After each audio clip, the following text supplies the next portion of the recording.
안녕하세요. 독일 사는 싱글맘 뿌리아날개입니다. 반갑습니다. 벌써 6탄까지 왔죠? 긴 이야기를 들어주시는 여러분들께 감사드리면서 지금부터 면접 보러 다닌 이야기를 시작합니다. 제가 프락티쿰 외에 처음 면접을 봤던 곳은 여름에 아보에서 이민자 여성들을 대상으로 한 독일어 수업 선생님 모집이었어요. 옆집 친구가 스페인어 독일어 선생님이거든요. 그래서 그 친구가 소개를 해준 거예요. 그런데 시간이 너무 애매한 거예요. 주 2시간 근로로 생계를 유지할 수도 없을 뿐더러 요일도 주중에 딱 가운데, 수요일에 시간도 딱 가운데 12시 전후여가지고 이거를 하면 다른 일을 할 수가 없겠더라고요. 그런데 위치가 일단 우리 집에서 도보로 한 3분 정도 됐고, 독일에서 남을 가르치는 일은 또 노동 강도 대비 보수가 세요. 육체 노동의 2배는 된단 말이죠. 게다가 선생님은 여러모로 제 경력에도 도움이 될 만한 일이기 때문에 어차피 초짜고 시작하는 입장에서 손해날 건 없겠다 싶어서 경험 삼아 한번 면접을 보러 갔죠. 그때는 초여름이라서 제가 회사에 정식으로 취직하려는 열망이 가장 강했을 때라 별로 이 일에 욕심이 없었어요. 이 친구 말로는 다들 독일어를 전혀 못하는 이민자들이라 그냥 커피 마시고 수다 떠는 수준이라서 엄청 널널한 자리니까 너 정도면 충분히 될 거라고 했고, 저는 특히 시켜줘도 돈이 너무 적게 벌려서 좀 그렇다고 생각을 했기 때문에 아무 욕심도 생각도 없었고, 어학 수업 면접도 처음이라서 그냥 얼렁뚱땅 그렇게 가게 된 거죠. 그런데 면접 보러 사무실 들어갈 때부터 분위기가 쎄했어요. 제가 독일어 전공자가 아니잖아요. 중문과래도 교직 이수를 받아놓은 것도 아니고, 그런데 제 이력서를 보더니 담당자가 교직 이수를 했는지부터 묻더라고요. 독일어 C1 하나 믿고 갔다가 거기서부터 쫄려가지고 그때부터 엉키기 시작했죠. 교직 이수를 한 적이 없는데 어떻게 가르칠 것이며 수업을 어떻게 꾸려나갈 건지 플랜을 묻는 거예요. 근데 제 친구가 묘사를 해줬던 그 수업 분위기랑 면접의 내용이 너무 달랐어요. 그 채용자가 엄청 널널한 사람이니까 그냥 대충 가서 대화하고 오면 된다고 했지, 이렇게 체계적으로 면접을 보게 될 거라고 말을 해주지 않았고, 그래서 저도 이제 예전에 프락티쿰 면접 봤던 것들만 생각을 하고 가볍게 갔는데 엄청 버벅거렸죠. 너무나 당황스러웠고, 잡 아카데미에서는 기업용 면접 연습만 했단 말이에요. 연봉 협상하고 뭐 팀 아르바이트나 뭐 업무 능력이나 전문성에 대한 그런 내용들. 그래서 그 면접 분위기가 정말 싸했고, 그렇게 불편한 대화는 살면서 정말 오랜만이었던 것 같아요. 기분이 되게 이상하대요.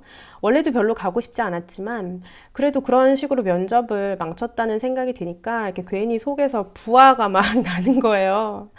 면접 결과는 나중에 알려준다더니 연락도 당연히 없었고요. 여기서 저는 큰 교훈 2가지를 얻게 됩니다.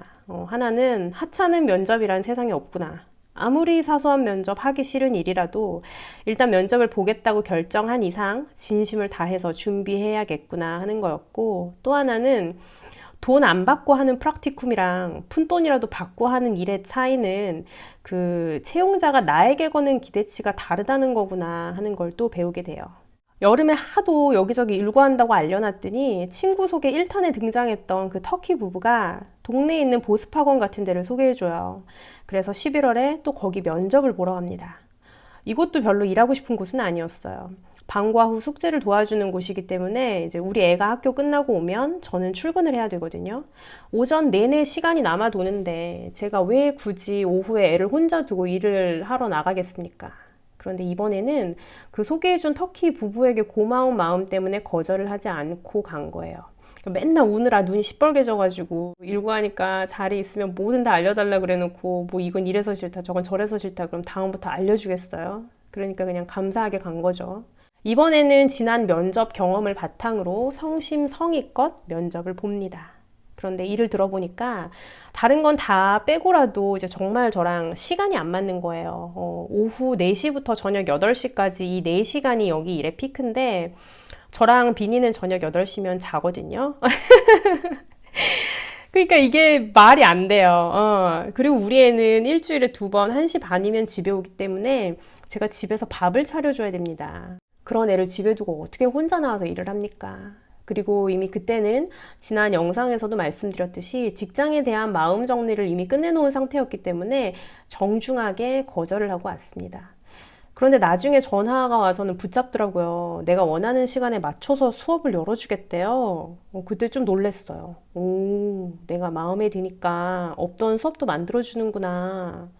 근데 또 그것도 모자라서 앞으로 사무실에서 일손이 필요할 수도 있는데 그렇게 되면 오전 근무도 가능하니까 생각해 보래요. 원장님하고 상의를 해보겠다고. 그래서 와, 내가 그렇게 고사를 했는데도 내가 마음에 드니까 예정에 없던 일자리도 만들어주는구나 하고 또 놀랐죠. 그래서 오케이를 했습니다. 결과적으로는 12월 한 달 일하고 관뒀어요. 주 2회는 열어주겠다던 수업이 결국 주 1회 90분밖에 안 돼서 5번 나가고 72유로 벌었습니다. 약 10만 원 정도 되죠. 그것도 비니 하교 시간이랑 겹쳐서 아이가 그날은 집에 혼자 있어야 되는 거예요. 상황 봐서 1월부터 오전만이라도 사무실 근무를 줄 수 있다고 했기 때문에 그걸 믿고 간 거였는데 다니는 내내 토요일, 일요일 6시간씩 근무 어떻게 했냐고 물어보더라고요. 애 데리고 와도 된다고. 근데 주중에 아이 없이 오전에 시간이 7시간씩이나 남아도는데 왜 제가 주말에 아이를 데리고 학원을 나와야겠어요. 차라리 마트 알바를 하고 말지. 게다가 저는 우리 아들한테도 공부를 강요하지 않거든요. 그래서 학교도 이렇게 시험이나 성적이 없는 대로 보냈단 말이에요. 근데 우리 아들 또래 어린 애들이 3시에 학교 끝나고 여기 학원에 와서 숙제하고 그 숙제 다 끝나면 또 시간 맞출 때까지 끝없이 다른 과제 받아서 하고 막 그러는 게 너무 안쓰러운 거예요. 초등학생이면 차라리 뛰어노는 게 뇌 발달에 훨씬 좋잖아요. 근데 애들이 막 다 시든 파처럼 이렇게 책상에 쭈그리고 앉아가지고 재미도 없는 곱셈, 나눗셈 하는 막 그런 모습을 보는 거 자체가 내가 진짜 돈 때문에 이렇게 의미 없다고 생각하는 일을 해야 되나? 막 싶기도 하고. 내 자식같이 이쁜 애들이 그렇게 힘들어 하는 거를 싫어하는 걸, 더구나 내가 봐도 의미 없다고 느끼는 걸 시간 때우기 위해서 하고 있고, 나는 그거를 이렇게 권장해야 된다는 사실이 좀 슬프더라고요. 그래서 이제 단호하게, 하지만 예의 바르게 거절하고 그 일도 나왔습니다. 그 일로 또 하나를 배우죠. 내가 자격이 넘치는 곳이면 내가 가기 싫다고 거절을 해도 붙잡는구나. 거기서 이제 이 노동 시장의 흐름을 보는 거죠. 나라는 사람은 똑같지만 이제 내가 어느 자리에 가느냐에 따라서 나에게 책정되는 돈의 가치가 달라지는구나. 그리고 나의 가치는 어떻게 책정되느냐? 내가 그 일에 쓸모가 있느냐, 없느냐로 먼저 판가름이 나는 거죠. 연봉은 그 다음 얘기고. 그래서 내가 쓸모가 있으려면 일을 구할 때 무조건 내가 잘할 수 있는 일, 내 성격이든 내 재능이든 내가 배워놓은 거든 아주 작은 거라도 내가 가진 모든 재주들을 다 동원해서 그걸로 밀어붙여야겠다라는 구직에 대한 나름의 그 가이드라인을 얻습니다.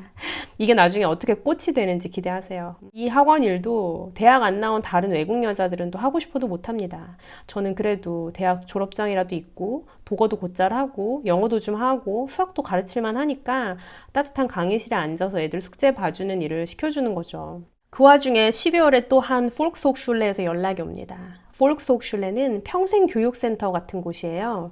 일반 시민들을 대상으로 컴퓨터, 외국어, 각종 운동, 재봉틀, 요리 같이 저렴한 가격에 별의별 거를 다 가르치는 곳인데 이것도 이제 한국의 위상이 높아지면서 한국어 수요가 높아지다 보니까 결혼 이주 한국인 여성들이 많이 하게 된 일이죠. 제가 사는 도시랑 거기에 딸린 그 인근 소도시들은 이미 한국어 수업을 꽤 찬 강사들이 다 있더라고요. 그래서 제가 이렇게 이력서를 보내도 다 거절당했고 바칸스라 그러죠. 땜빵용으로 기억해 두겠다고 해서 고맙다고 했는데 저한테 연락 온 곳은 제가 이력서를 돌린 곳 중에서 제일 먼 곳이었어요. 그러니까 차로 한 25분, 기차로 55분. 제가 여름에 이력서를 보낸 곳인데 잠잠하다가 몇 달 뒤에 갑자기 연락이 온 거예요. 이력서를 보낼 당시만 해도 일단 시켜만 주면 얼마나 멀든 열심히 하리라 했던 곳이었거든요. 선생님이니까 보수도 괜찮을 거고. 근데 그 사이에 제가 열등감을 버리면서 욕심이 없어졌잖아요. 그러니까 이제는 굳이 거기까지 가서 일을 하고 싶지는 않더라고요. 왔다 갔다 차비가 더 들어요.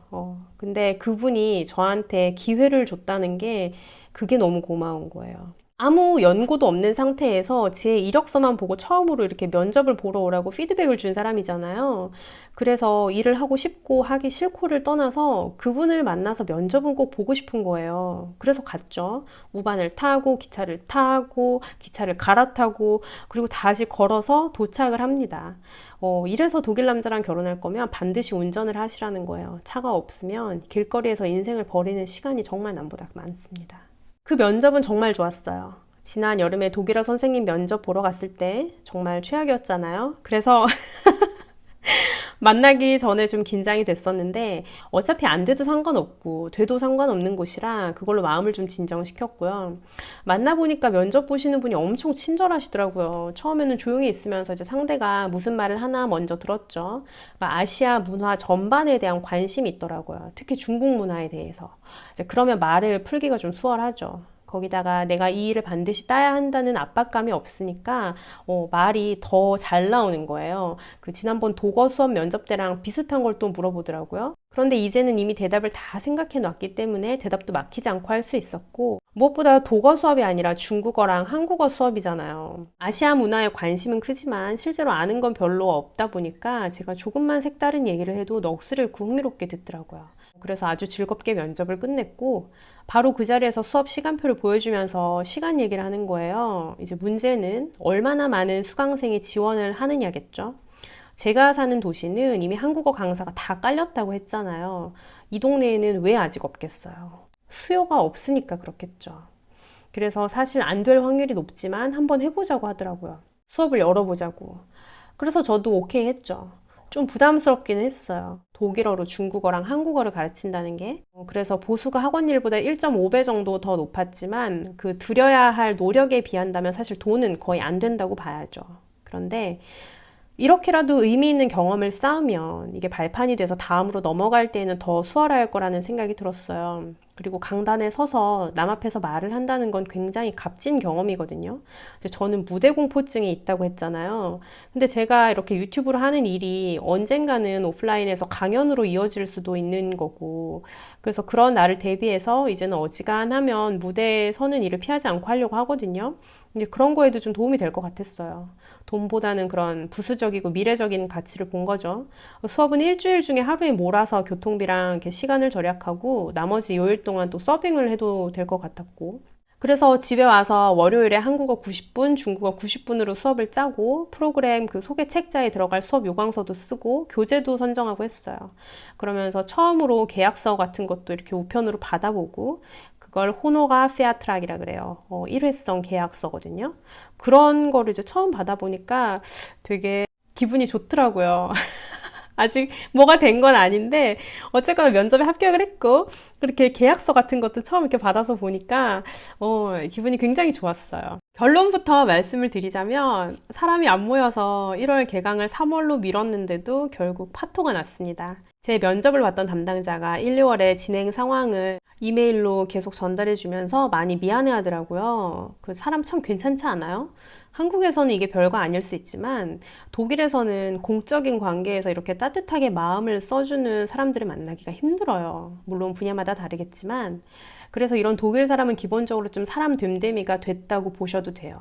그러면서 이분이 계속 연락을 유지하자고 하는 거예요. 나중에 아이가 좀 더 크면 오후 수업을 열 수도 있고 또 아시아 음식 수업 같은 거 열어볼 수도 있지 않겠냐고. 근데 여기서 또 보이죠. 제가 마음에 드니까 먼저 요청을 안 해도 없는 자리를 만들어 주려고 하고 저한테 뭐라도 해주려고 하잖아요. 그러니까 여러분도 그 반드시 기억을 하세요. 이렇게 사적이든 공적이든 뭐 동성이든 이성이든 여러분의 가치와 가능성을 알아주는 사람들과 가까이 지내셔야 합니다.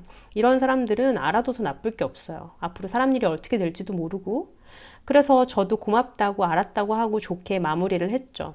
결과적으로 수업은 이루어지지 않았지만 이제 저는 여기서도 또 많은 걸 배웁니다.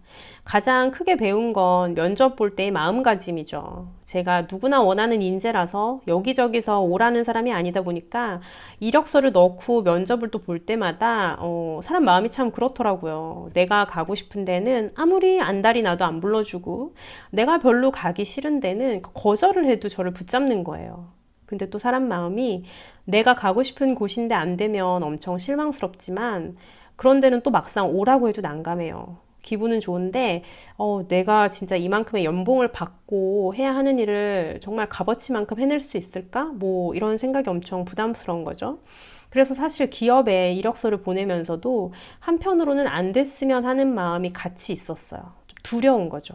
반면에 또 별로 가기 싫은 데에서는 해달라고 해도 썩 내키지가 않아요. 뭐 이유가 있으니까 하기 싫을 거 아니에요. 근데 또 그마저도 안 불러주면 엄청 실망스러워요. 웃기죠? 시켜줘도 하기 싫은 일이라면서, 아니, 왜 실망을 해? 안 그래요? 그래서 저는 이제부터 마음을 바꿔 먹기로 합니다. 내가 가고 싶은 곳인데 안 불러주면 부담 없으니까 속 편해서 좋고, 되면 욕심났던 일이 돼서 좋은 거고요. 내가 가기 싫은 곳인데 불러주면 그래도 돈 벌러 가고 경험 쌓으러 가는 거니까 고맙게 가는 거고, 안 불러주면 어차피 가기 싫었던 곳이니까 마음 편해서 좋은 걸로 정했어요. 그랬더니 이제 더 이상 마음이 어지럽지 않은 거예요. 어딜 가든 일이 어떻게 되든 나는 다 좋은 거니까. 그러니까 구직하시는 여러분들도 비슷한 문제로 마음이 어렵다면 이렇게 한번 생각을 해보세요. 다음은 드디어 제가 유튜브로 처음 정산받은 이야기를 하겠습니다. 유튜브 시작 2달 만에 제가 여러분 덕에 수익 창출에 성공을 했잖아요. 제가 이 4천 구독자로 돈을 얼마나 벌었고 또 그 첫 수입을 어디에 썼는지 궁금하시죠? 그 이야기를 하겠습니다. 오늘도 그럼 우리 구직자 여러분들 모두 힘내시고 다음 영상에서 봬요. 안녕!